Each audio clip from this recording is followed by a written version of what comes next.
do tribunal, mas eu acho que a gente podia agora focar em algumas figuras, né?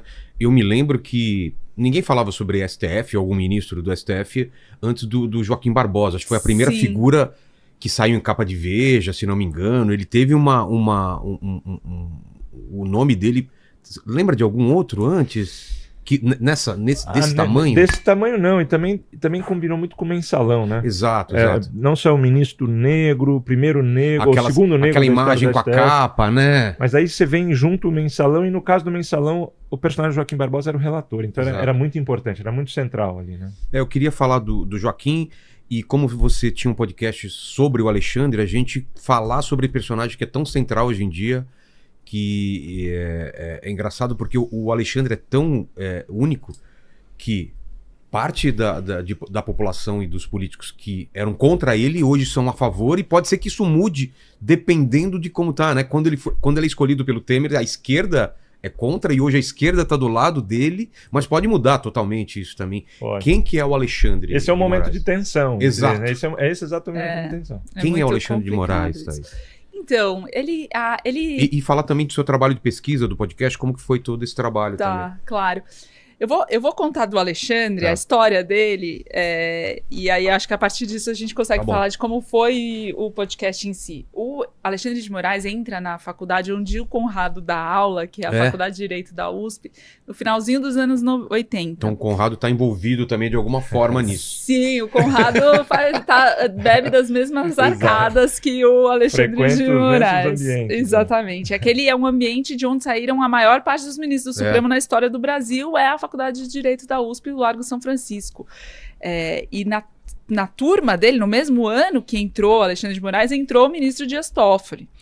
Ambos de manhã, um da turma ímpar, um da turma par. Eles não eram muito amigos e tinham perfis muito diferentes, porque o Toffoli sempre foi do movimento estudantil e o Alexandre não. Assim que eles se formam, o Alexandre de Moraes passa para o concurso no Ministério Público de São Paulo, em primeiro ou segundo lugar, enfim, super bem posicionado, e vai para o interior do estado trabalhar como promotor. Rapidamente ele volta para São Paulo e começa a subir na hierarquia do Ministério Público em São Paulo, passa a fazer parte da cúpula da direção do Ministério Público em São Paulo, e o Alckmin, quando governador, chama ele para ser ministro, para ser secretário. Ele era muito novo, tem até uma entrevista dele no Roda Viva naquela época, ele ainda tinha cabelo, ele tinha, enfim... tinha cabelo, é bom. Muito novo, 30 e tantos anos, assim. Mas você acha a foto do Alexandre antes? Eu não tem lembro dele. Tem esse Roda Viva dele, então tem você Roda Viva disponível. Vai ver a imagem dele e... Então ele era uma pessoa que estava vindo do Ministério Público, da carreira de promotor, chegando na política, na esfera de governo. Em seguida, depois que ele tem essa passagem, ele, ao deixar o governo Alckmin, lá atrás, ele passa um tempo advogando, depois ele vai para prefeitura, na gestão Kassab, e ele acumula diversas secretarias. E ele passa a gerir o maior orçamento da prefeitura, dividindo em pastas, né, das secretarias e tal. Ele passa a ser um gestor, efetivamente.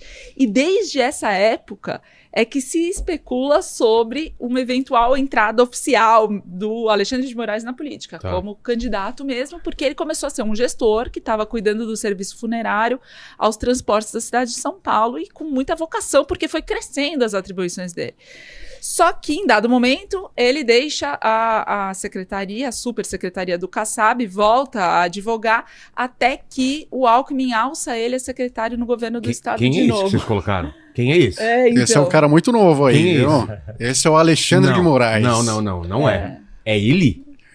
Cara, eu também desacreditei, viu, cara? Incrivelmente diferente, Thaís. Porque ele começou muito novo. Aí ele tem 30 e qualquer coisa, eu imagino. Então, é muito tempo, né? Atuando. Pois é. E aí, quando ele volta para o governo Alckmin, ele volta na Secretaria de Segurança Pública, e é aquela época dos grandes protestos, 2013, 2014, do Vem Pra Rua, de todos esses movimentos, tinham uns black blocs. Que doideira, né, que a gente viveu isso, né, cara? Eu lembro dessa época. muito intensa, Nossa, né? muito intensa. Faz mais de 10 anos, mas marcou muito. a gente, Eu né? acho que a democracia. a coisa mais... Não sei se é porque eu era estudante na época, mas também foi os caras pintadas na época do Collor, lembra? Collor, claro. Né? Acho que... Eu acho que não teve essa proporção. É comparável com 2013, o que aconteceu nos anos 90. Mas não era tão grande, eu acho, né? Eu acho que o Vem Pra Rua foi um movimento muito maior e foi crescendo, né? Foi diferente.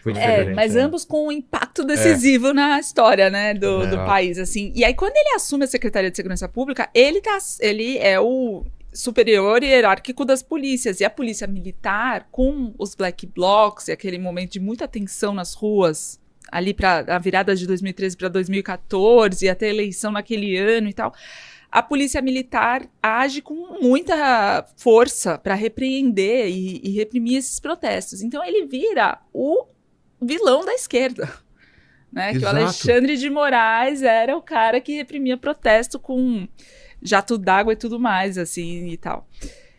Nesse tempo... Provavelmente chamado de fascista na época. Provavelmente chamado de fascista. Sim, certamente. E aí tem o impeachment da Dilma. A gente está falando desse momento em que o Temer assume... 2016, né? 2016, eu acho. O Temer assume. Vazam, antes dele assumir, durante o processo do impeachment, vazam informações sobre o celular da Michelle, mulher dele, Marcela, desculpa, mulher do Temer. E o Alexandre de Moraes, na secretaria, é quem organiza a investigação da Polícia Civil de São Paulo sobre esse vazamento do celular da Marcela Temer. E eles já eram muito próximos porque esse mundo jurídico de São Paulo, né, que se frequenta, enfim, tem um clube de homens que são do mundo jurídico, que atuam como advogados ou na esfera pública e tal, e o Temer e o Alexandre de Moraes são de gerações diferentes, mas frequentam esse mesmo universo. Então eles já se conheciam, o Temer assume o governo e chama ele para ministro da Justiça. Que é aquela cena dele cortando pé de maconha no Paraguai, com o facão, ele começa a viralizar muito, ele percebe uma dimensão, ele ganha uma dimensão nacional, né, como um personagem com visibilidade muito além de São Paulo, num governo que era, né, fruto do impeachment da presidente Dilma, portanto, a esquerda toda fazendo oposição severa. E aí você tem a Lava Jato, ele começa com uma posição, no começo da Lava Jato, pró-operação, mas quando a Lava Jato começa a avançar, e aí vem JBS, e aí vem a delação que vai pegar aquela gravação do Wesley que pega o próprio Michel Temer, o vento começa a mudar absolutamente com o Janot em Brasília, o Procurador-Geral da República. O Alexandre de Moraes, e não só ele, o próprio Gilmar Mendes também começam a mudar a posição em relação à Operação Lava Jato e entender que tinha coisa ali sendo inoculada, por exemplo, o Sérgio Moro crescendo daquele jeito. E aí eles começam a mudar de posição, morre o Teori Zavascki naquele acidente aéreo. Pois é. No litoral do Rio. Verdade. E aí surge uma vaga que não estava prevista para o Supremo Tribunal Federal. E várias teorias de conspiração sobre essa morte. Sobre o acidente de avião, várias. Muito difícil, pegou todo mundo de surpresa porque ele era o relator no Supremo e estava com aquela lista do fim do mundo do Odebrecht que pegava o Congresso inteiro, políticos de todos os lados. Eu tô lembrando tudo isso porque, de alguma forma, é um precedente porque a gente tá vivendo agora. Não, importantíssimo, né? Isso que você tá colocando. Que a gente tinha ali aquela lista... engraçado que você tá falando, tá passando toda essa história na minha cabeça que a gente acaba esquecendo. Pois é. Todos esses fatos que trazem a gente até onde a gente tá. E são personagens que se repetem. Né? Então é muito interessante a gente ver como é que eles vão... trocando de papéis, mudando de lado. E a história vai seguindo, assim. Cara... E aí tava aquela lista do Odebrecht para sair, o Temer tem de repente, esse poder de indicar um ministro do Supremo, sendo que no mandato não tinha previsão de aposentadoria de ninguém. Pois é, né? Cai no colo dele. Cai no colo dele, tem que agir rápido, porque estava no meio do processo, e ele indica o Alexandre de Moraes. E aí o Alexandre de Moraes...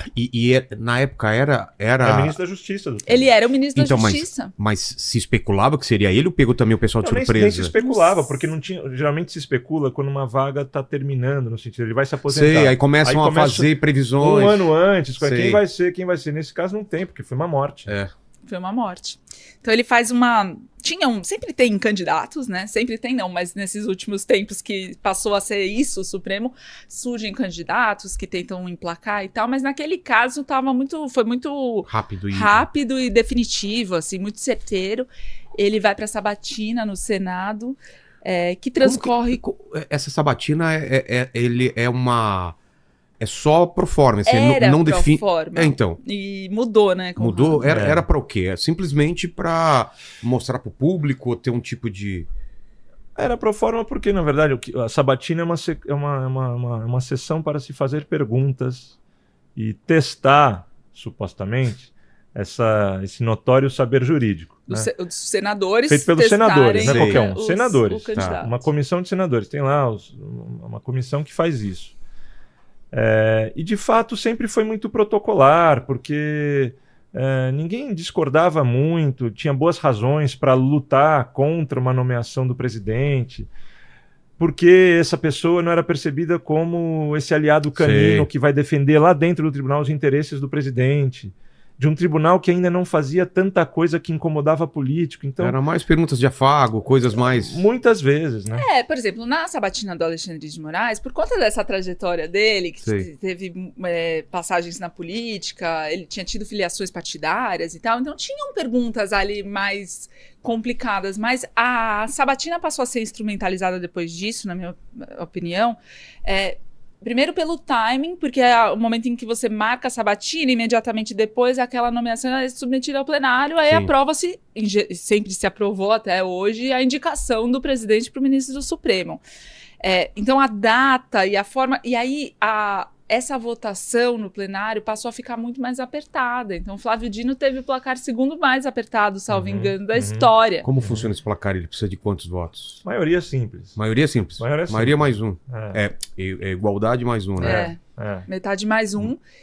E do Alexandre, como foi? A do Alexandre foi um pouco mais folgada, mas não assim, um baile, mas ele conseguiu. Ele passou por umas perguntas à esquerda, já fez aconteceu algumas de alguém perguntas. não passar? Nunca aconteceu. Nunca aconteceu. Só que quando veio o André Mendonça indicado pelo Bolsonaro, o que aconteceu é que a classe política, e aí o Davi Alcolumbre, que hoje é presidente do Senado e na época era presidente da CCJ, eles tinham uma preferência pelo Augusto Aras, que era o procurador-geral da República, cujo mandato ia se encerrar. Então, eles queriam demover o Bolsonaro da indicação, dificultando a classe política, o centrão no Senado e tal. Eles tinham preferência pelo Aras, isso nunca era declarado publicamente, mas era dito sem grandes constrangimentos no privado. Esse é o Aras, que foi o procurador-geral do Bolsonaro durante a pandemia. Vocês conseguem entender por que ele não queria o Aras? Ele queria o Aras, não queria o André Mendonça. Ah, é? E por que acabou? O Bolsonaro? Bom, aí é o seguinte, o Bolsonaro indica Então tinha uma briga interna entre Centrão e a direita Bolsonaro, entre Aras e o André Mendonça, certo?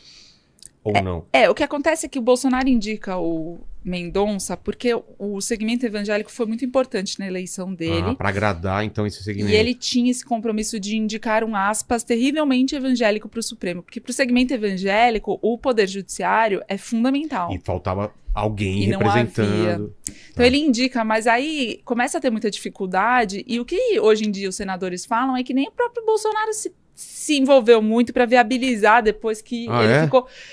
O André Mendonça ficou mais de 3 meses esperando marcar a sabatina. Ele ficou no vento ali, a pé, esperando a sabatina.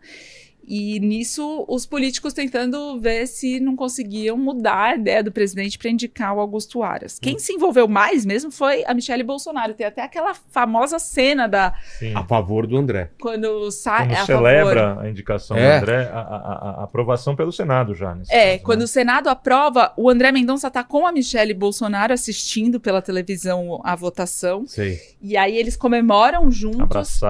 Abraçados e ela reza. Então tem uma cena deles, aquilo lá é muito simbólico daquela nomeação, daquela indicação. E o que a gente vê a partir dessa informação também da Michelle é que ela era mais atuante do que a gente imaginava. Agora, né, com ele preso, a gente vê que ela tem vontade própria, muitas das vezes diferente dos filhos, e tem uma guerra interna lá agora, né? Sim. Flávio vai estar por aqui como candidato, eu vou colocar essas questões também. Pois é, nesse caso emergiu Essa é a cena? Essa é a cena. É a mulher, a filha dele e a Michelle. Eles ficaram muito emocionados. Caramba.